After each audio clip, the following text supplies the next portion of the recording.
Hello dear students, आज हम chapter number 4 motion in a plane का लेक्चर 9 लेके आए हैं।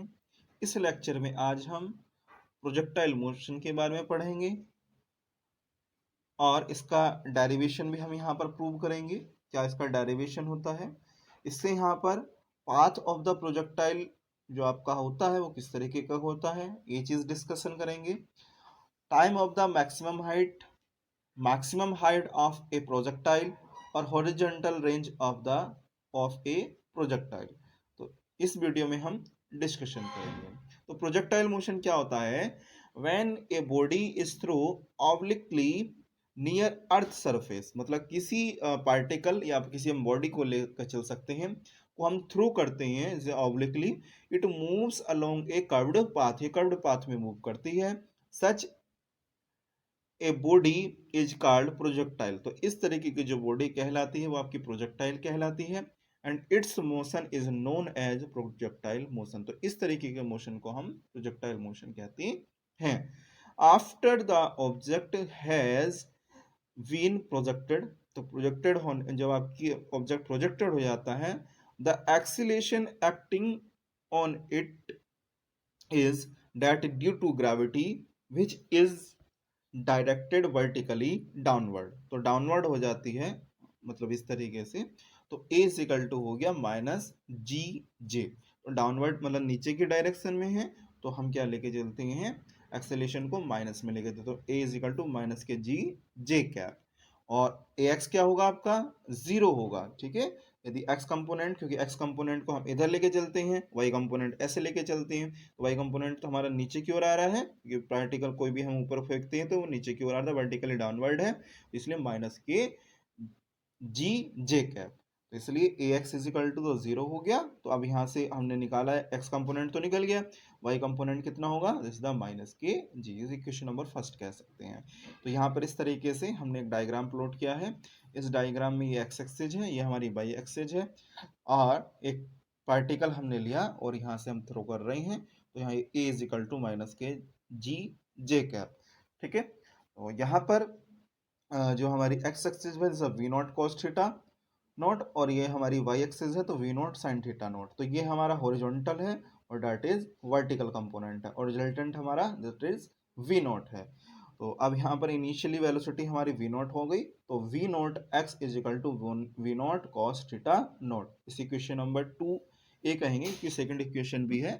इसी तरीके से वाई कंपोनेंट में रिजोल्व करोगे तो we naught sine theta naught, equation number 2 V हो गई। The origin of the reference frame, तो रेफरेंस फ्रेम की हम बात करें, क्या हमारा रेफरेंस फ्रेम होगा, एक्स और वाई हम कैलकुलेट करें यहाँ से पोजीशन के लिए, तो X naught is equal to zero और Y naught is equal to zero, क्योंकि यहाँ पर इस पॉइंट पर जो हम पॉइंट लेके चल रहे हैं हमारा रेफरेंस पॉइंट है, तो यहाँ पर एक्स नोट और वाई नोट दोनों ही जीरो हैं। तो x is equal to we naught x t, तो वी नोट एक्स की जगह वैल्यू हम रख देंगे यहाँ पर we naught cos theta, v naught cos theta naught into t, इसे इक्वेशन नंबर 3 ए कहेंगे। इसी तरीके से जो y इजिकल टू आता है आपका, मतलब h is equal to u t plus half a t square होता है, तो इसी तरीके से हम जो पोजीशन यहाँ पर लेके चलेंगे, जो हाइट है हमारी y लेके चलेंगे, y और u की जगह पुट करेंगे यहाँ पर we naught sine theta naught. क्यों? क्योंकि हम यहाँ पर जो लेके चल रहे हैं that is vertical component, v naught sine theta naught t minus लेके चलेंगे, क्योंकि आप देख रहे हो जब कोई पार्टिकल ऊपर की ओर जाता है तो वर्टिकली डाउनवर्ड होता है, तो इसलिए हम माइनस का लेके जाएंगे, माइनस जी की वजह से ये माइनस आ रहा है, minus 1/2 G T square, the third V equation है। Component of the velocity time T के लिए कितना होगा, यदि एक्स कंपोनेंट के लिए अभी मैंने आपको बताया, तो वी एक्स बराबर v x naught v naught cos theta naught, equation 4 a हो गई। और v Y is equal to हम लेके चलेंगे, तो v naught sine theta naught minus G T, तो ये हमने फर्स्ट इक्वेशन जो मोशन होती है तो हमने बाई कंपोनेंट के लिए वहां से कैलकुलेट किया। जी माइनस क्यों आ रहा है, माइनस इसी वजह से आ रहा है, ये वर्टिकली डाउनवर्ड है, ग्रेविटी के कारण वर्टिकली डाउनवर्ड है, इस वजह से जी की वैल्यू यहाँ पर हमने माइनस का सिंबल यूज किया, V naught sine theta naught minus के जी टी। तो बाई कंपोनेंट में देखिए यहाँ पर we naught sine theta naught ये इसलिए आ रहा है, this is the vertical component, और V naught cos theta this is the horizontal component. तो इक्वेशन ऑफ पाथ क्या होती है, जो प्रोजेक्टाइल मोशन के लिए क्या होती है, तो y जो हमारा था, y की value v naught sine theta naught t minus के हाफ जी टी स्क्वायर है। तो यही वैल्यू हम लिखेंगे क्योंकि आपको वैल्यू कैलकुलेट करनी है, आपको प्रोजेक्टाइल मोशन के लिए इक्वेशन लेके आनी है। तो हम यहाँ पर y v naught sine theta naught t minus के हाफ जी टी स्क्वायर, तो यहाँ से हम t की वैल्यू निकाल सकते हैं। तो t की वैल्यू निकालने के लिए इक्वेशन नंबर जो 3a है, यहाँ से हमारी t की वैल्यू निकल जाएगी, तो हम यहाँ पर पुट कर देंगे इस वाली इक्वेशन में, ठीक है। तो t की वैल्यू आ गई आपकी x upon we naught cos theta naught. तो वैल्यू हमने यहाँ पर पुट कर दी, t is equal to x upon we naught cos theta naught. तो t इजिकल क्या होगा, तो इक्वेशन आपकी होगी y is equal to tan theta naught x minus g two we naught cos theta naught x square, क्योंकि इस इक्वेशन जब में हम जैसे पुट करेंगे तो टी की वैल्यू हमने पुट कर दी। तो यहाँ पर आपका हो गया x upon we naught cos theta, तो वी नॉट हो गया, और sine theta naught upon cos theta naught इधर टेन थीटा हो गया। ओके, वी नॉट से तो वी नॉट कैंसिल हो गया, तो टेन थीटा नॉट एक्स आ जाएगा, ठीक है। हाफ वन अपॉन टू ऐसे ही जी, और यहाँ पर हमने वैल्यू पुट कर दी, टी की यहाँ पर वैल्यू पुट करेंगे तो यहाँ टी स्क्वायर है, तो X square upon we naught cos theta naught आ जाएगा। So this is the equation of parabola that the path of the projectile is a parabola। तो जो पाथ होगा वो आपका पैराबोलिक होगा, और ये जो इक्वेशन जो शो कर रही है ये हमारी पैराबोला को शो कर रही है। क्यों? क्योंकि y is equal to tan theta naught minus g two we naught cos theta naught x square, मतलब कि एक तरीके से ऐसे कह सकते हैं y is equal to a x plus B x square. तो ये जो आपकी इक्वेशन बता रही है, जहां हम X A x plus B x square कह रहे हैं, ए और बी को कांस्टेंट लेके चले, तो ये हमारी इक्वेशन बता रही है पैराबोला।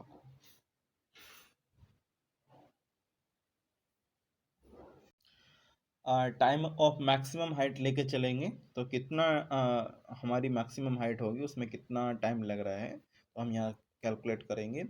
तो let us this time be denoted by t m, since at this point v Y is equal to zero, मतलब वाई कंपोनेंट आपका जीरो होगा, क्योंकि आप लेके चल रहे हो टोटल उस समय, क्योंकि जब मैक्सिमम हाइट होगी उस समय तो वी वाई आपका जीरो हो जाएगा। तो V Y is equal to zero, तो we have equation fourth V, तो V Y is equal to we naught sine theta minus ji T M is equal to zero. और T M the maximum height निकालें तो we naught sine theta upon में G हो जाएगा, इसे equation number 5 कहते हैं। द टोटल टाइम जो आपका टी एफ होगा, क्योंकि ये तो एक मतलब कि आप ये कह सकते हो मैक्सिमम हो रहा है इस तरीके से, तो मैक्सिमम टाइम आपका होगा, लेकिन ये मैक्सिमम हाइट पहुंचने में, और इसके बाद फिर वो पार्टिकल नीचे भी आएगा तो ट्वाइस होगा, तो इसलिए टोटल टाइम हम यदि टी एफ लेके चले तो during which the projectile is in flight can be obtain by the putting y is equal to zero. तो यहाँ टू टाइम्स हो जाएगा, तो टी एफ बराबर आप लेके चलोगे two we naught sine theta upon G. तो ये हमारा क्या आया, time of the maximum height. यहाँ पर मैक्सिमम हाइट हमने निकाल ली और टोटल टाइम भी हमने यहाँ पर कैलकुलेट कर लिया। ओके, अब t f is known as the time of flight of the object. T f को हम किस नाम से जानते हैं, मैक्स जो टाइम है फ्लाइट ऑफ द प्रोजेक्टाइल का, कितना मैक्सिमम टाइम है उसे हम टी एफ कहते हैं। तो maximum height of A projectile, कितनी आपकी हाइट होगी, तो द मैक्सिमम हाइट को हम एच एम कहते हैं। Reach by the projectile can be calculated by substituting t is equal to t m. जब हमारी जो प्रोजेक्टाइल मोशन हम लेके चल रहे हैं, जो मैक्सिमम हाइट हमारी एच एम है, तो हमारे जो प्रोजेक्टाइल मोशन के लिए टी बराबर टी एम हम पुट करेंगे।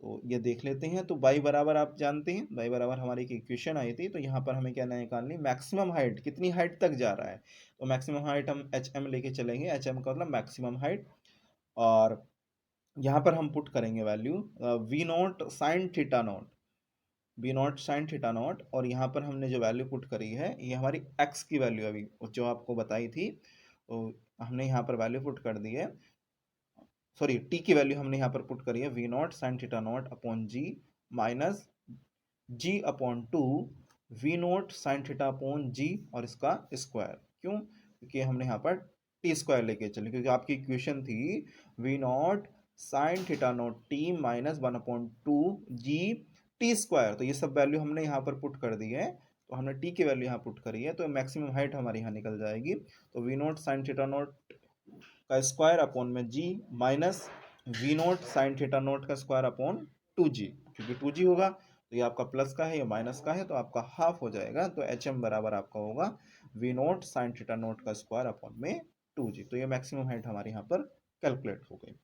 Horizontal range of the particle, कितनी रेंज होगी उस पार्टिकल की जो आप पार्टिकल लेके चल रहे हो। The horizontal distance travelled by a projectile from initial position x and x is equal to y is equal to 0, क्योंकि इनिशियल पोजीशन पर हम बात कर रहे हैं तो दोनों के लिए जो आपके कंपोनेंट होंगे, रेफरेंस पॉइंट होंगे, x y is equal to 0 होंगे to the position where it passes, तो y is equal to 0 during its fall is called horizontal range. तो जितनी डिस्टेंस, जैसे यहाँ से एक पार्टिकल है यहाँ से थ्रू किया जा रहा है और ये जो होगी ये मैक्सिमम रेंज होगी, ये यहाँ से यहाँ तक की जो डिस्टेंस इनिशियल और फाइनल ये वाली, ठीक है।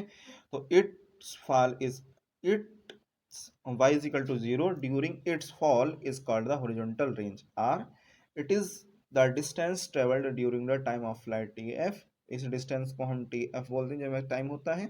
और रेंज कितनी होती है, range as R, R is equal to आपका होगा we naught cos theta naught T F, okay. और V naught cos theta naught हो गया, टी एफ की वैल्यू कितनी होगी अभी आपको यहाँ पर बताई थी, 2 v note sine theta naught upon में जी, तो वी नोट स्क्वायर हो गया और 2 sign theta note cos theta note को साइन टू थीटा नोट कहेंगे और अपॉन में जी हो जाएगा, ठीक है। अब यहाँ पर हम मैक्सिमम की बात कर रहे हैं, और जब मैक्सिमम है तो 2 थीटा नोट है, अगर थीटा नोट की वैल्यू 45 हो जाए तो साइन 90 की वैल्यू कितनी होती है आपकी 1 होती है। तो ठीक है, तो मैक्सिमम जो हॉरिजॉन्टल रेंज होगी आर एम बराबर वी नोट स्क्वायर अपॉन जी होगी। तो ये हमारी मैक्सिमम रेंज आ गई है। तो आज की वीडियो में इतना ही। Thank you.